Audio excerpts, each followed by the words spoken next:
संत लूकस लिखित सुसमाचार अध्याय 17 वचन संख्याएं 11 से 19 तक।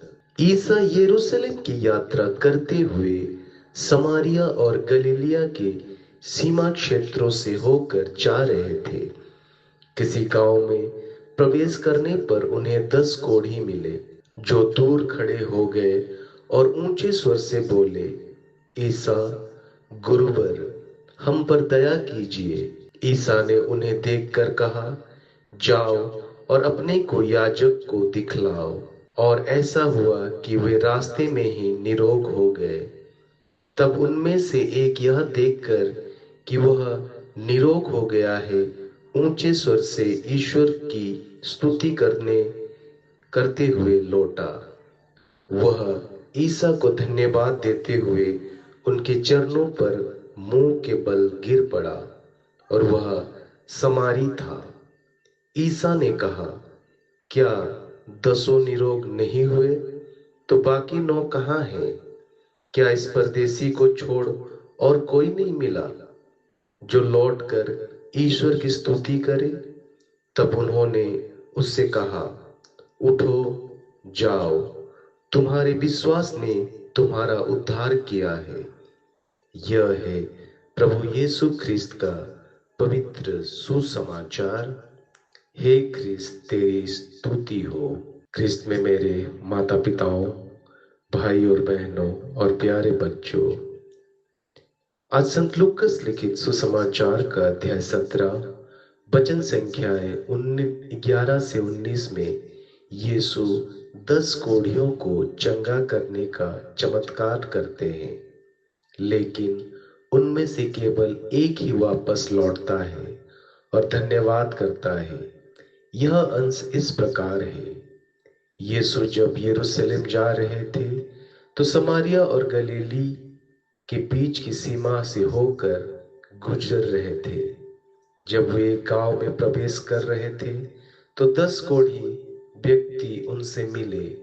वे दूर खड़े होकर ऊंची आवाज में पुकारने लगे, यीशु स्वामी, हम पर दया कीजिए। यीशु ने उन्हें देखा और कहा, जाओ अपने आप को याजकों को दिखाओ। जब वे जा रहे थे तो वे चंगे हो गए। उन 10 में से एक, जब उसने देखा कि वह ठीक हो गया है, तो वह वापस आया और ऊंची आवाज में परमेश्वर की स्तुति करने लगा। उसने यीशु के चरणों में गिरकर उनका धन्यवाद किया, और वह व्यक्ति समारी था। यीशु ने पूछा, क्या 10 चंगे नहीं हुए? बाकी 9 कहाँ हैं? क्या परमेश्वर की स्तुति करने के लिए केवल यह विदेशी ही लौटा है? तब यीशु ने उससे कहा, उठो और जाओ, तुम्हारा विश्वास ने तुम्हें चंगा किया है। इस पाठ का व्याख्या इस प्रकार है। इस कहानी में 10 कोढ़ी व्यक्ति यीशु से सहायता मांगते हैं। यहूदी नियम के अनुसार कोढ़ियों को अशुद्ध माना जाता था और वे समाज से अलग रहते थे। इसलिए वे दूरी से ही यीशु से दया की गुहार लगाते हैं। यीशु उन्हें याजकों के पास जाने को कहते हैं। याजक ही उन्हें शुद्ध घोषित कर सकते हैं ताकि समाज में वापस शामिल हो सके। जैसे ही वे आज्ञा मानकर जाते हैं, वे चमत्कारिक रूप से ठीक हो जाते हैं। हालांकि उन 10 में से केवल एक व्यक्ति, जो कि एक समारी था, जिन्हें यहूदी उस समय तुच्छ समझते थे, वापस आकर यीशु का धन्यवाद करता है। यीशु यह कहते हैं कि 10 चंगे हुए, लेकिन केवल यह एक ही धन्यवाद देने लौटा है, जो यह दिखाता है कि आभार व्यक्त करना कितना महत्वपूर्ण है। यीशु उस समारी के विश्वास और आभार की सराहना करते हैं और कहते हैं, तुम्हारा विश्वास ने तुम्हें चंगा किया है। उदाहरण स्वरूप, कल्पना कीजिए कि कुछ दोस्त एक महत्वपूर्ण परीक्षा की तैयारी कर रहे हैं। वे प्रार्थना करते हैं और अच्छा करने के लिए मदद मांगते हैं। सभी 10 दोस्त परीक्षा में अच्छे अंकों के साथ पास हो जाते हैं, लेकिन उनमें से केवल एक ही सच्चे दिल से आभार प्रकट करता है।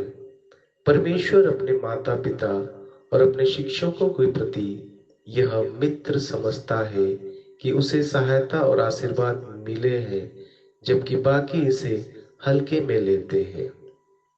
इस उदाहरण के माध्यम से हम समझते हैं कि आभार केवल एक औपचारिकता नहीं है, यह उस सहायता और आशीर्वाद की सच्ची सराहना है जो हमें मिली है। यीशु की यह शिक्षा हमें यह याद दिलाती है कि हमें हमेशा अपनी प्राप्त की हुई नेमतों के प्रति आभार रहना चाहिए। यह है प्रभु यीशु ख्रिस्त का पवित्र सुसमाचार का सारांश। आमीन।